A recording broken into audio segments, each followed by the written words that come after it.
Fala, torcedor vascaíno, torcedora vascaína. Muito boa tarde para todos vocês.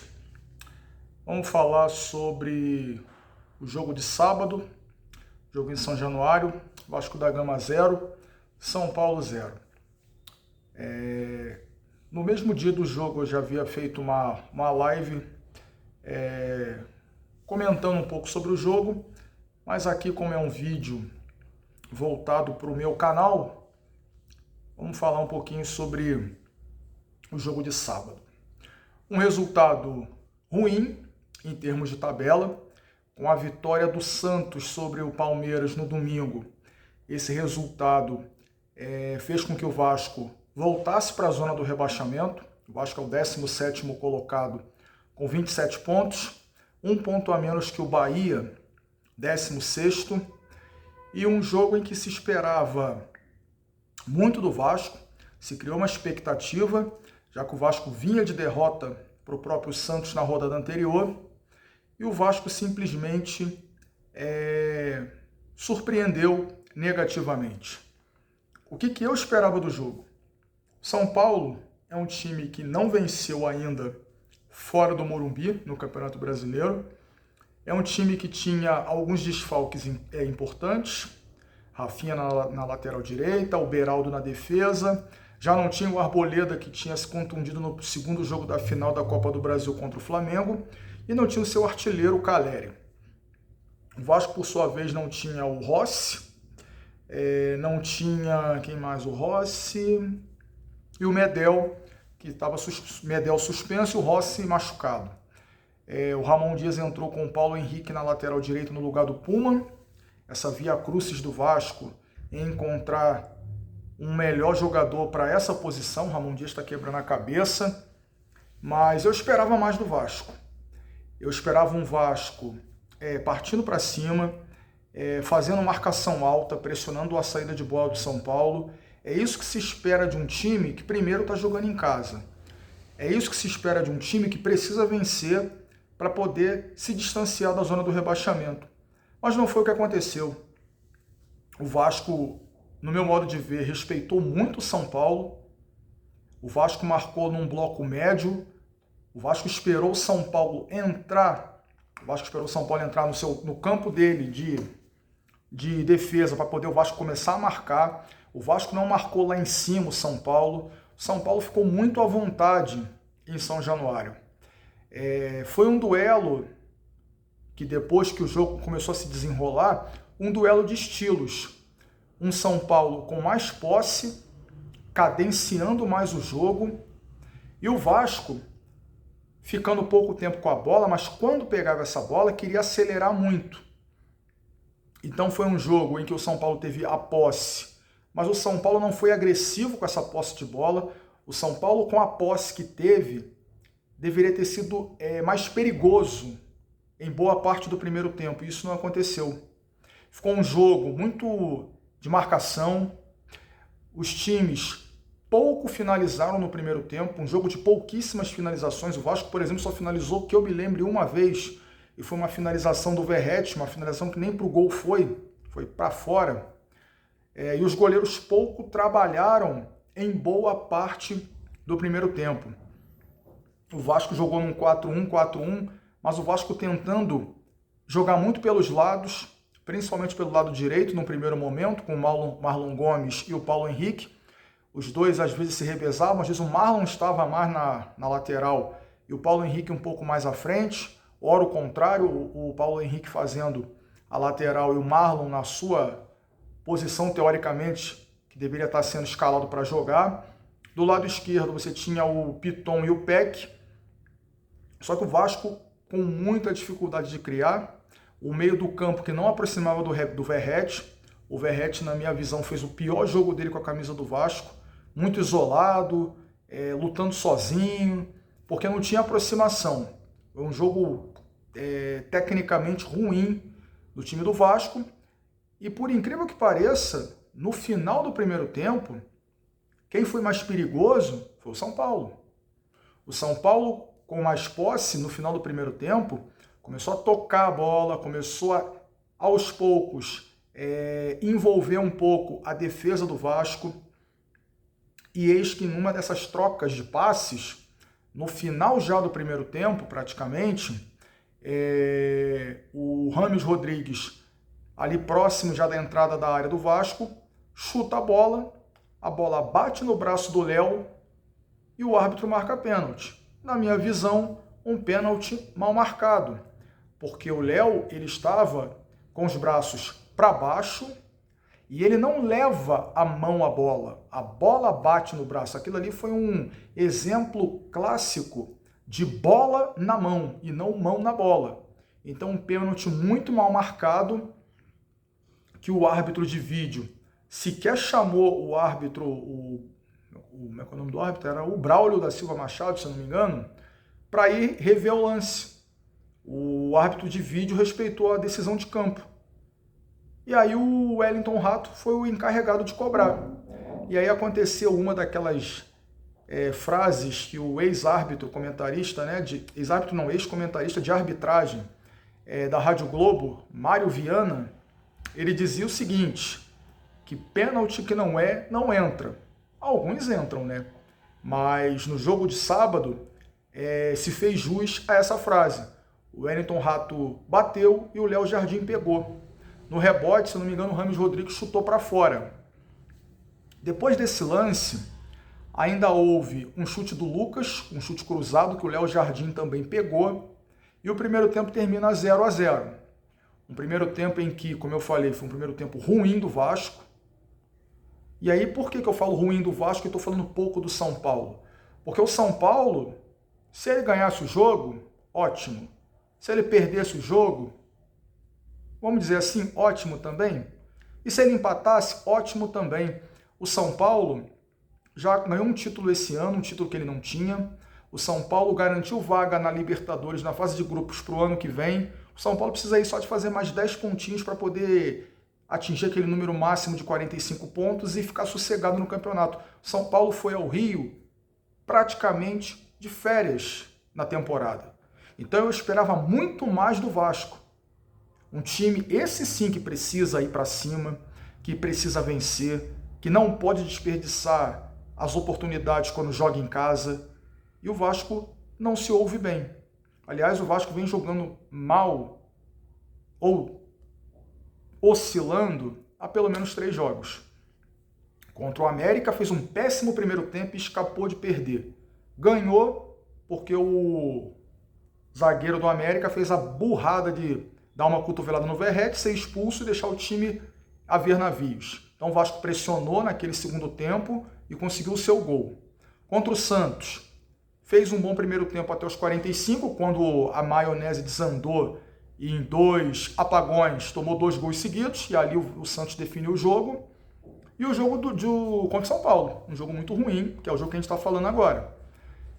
Então, um primeiro tempo em que o São Paulo teve posse, mas não traduziu essa posse em grandes oportunidades, foi uma posse improdutiva, ao passo em que o Vasco teve a bola por poucos momentos, mas quando teve, não criou nada, nem por dentro e nem pelos lados.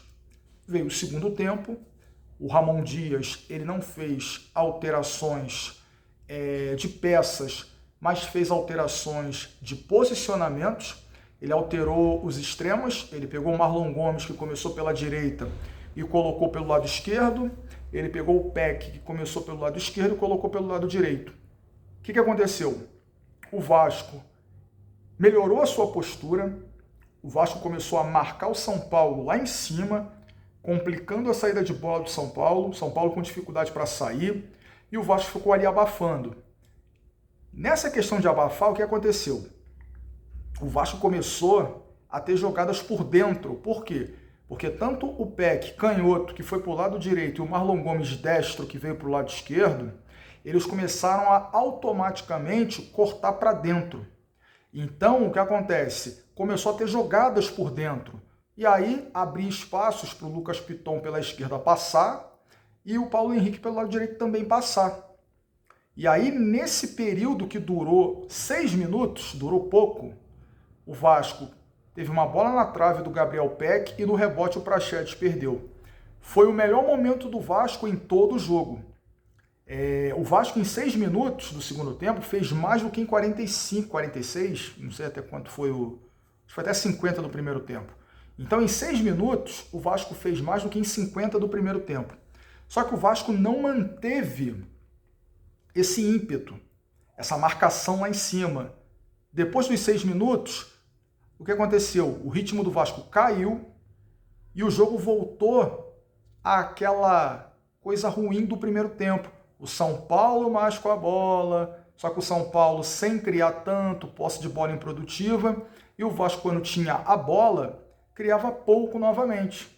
O Ramon Dias fez as alterações, tirou o Marlon Gomes, que sinceramente eu não teria tirado, o Payet entrou, e depois ele fez alterações assim como Cocão, Figueiredo, sinceramente. Não, assim, quando ele colocou o Figueiredo, eu falei, não vai arrumar nada. Que com o Figueiredo, me desculpa, a gente não vai arrumar nada. Com o Cocão, vai arrumar o quê? Então foi uma postura do Ramon Dias muito estranha. Tanto na proposta do time, né, na questão do posicionamento do time em campo, quanto nas alterações. Por que ele não colocou no lugar do Marlon Gomes, por exemplo, o Orediano? Ah, mas o Orediano não está jogando bem, não mostrou o que veio. Beleza. Mas eu ainda espero muito mais do Orediano do que do Figueiredo. Até porque vamos para a coerência.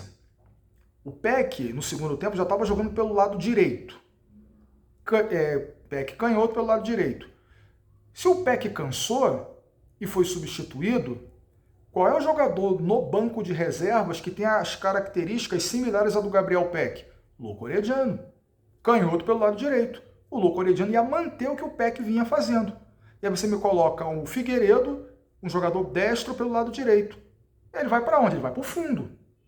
Só que o Figueiredo não tem essa característica de ir para o fundo, como um ponta, como o Rossi faz, por exemplo. E aí você tem o Jair no banco, jogador que o Vasco, o corpo jurídico, brigou por um efeito suspensivo para poder colocar o Jair em condições. O Jair, tecnicamente, tem muito mais condições de oferecer ao time do que o Matheus Cocão, e o Matheus Cocão entra e o Jair não.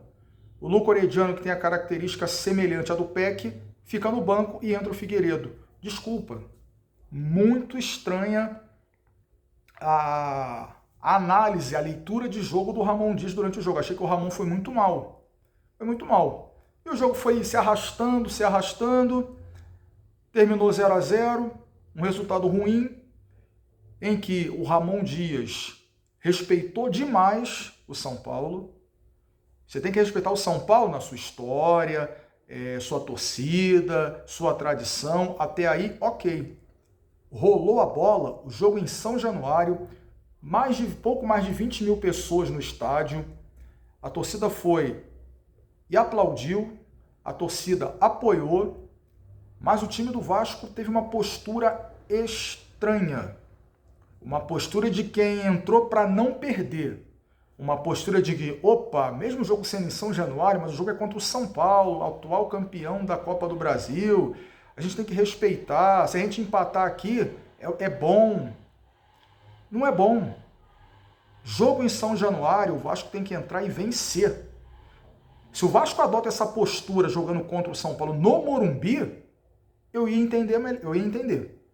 Que aí o São Paulo ia ter a bola, o São Paulo ia tomar a iniciativa do jogo e o Vasco ia ficar ali plantado no seu campo, marcando para sair em contra-ataque. Até aí, ok, fora de casa.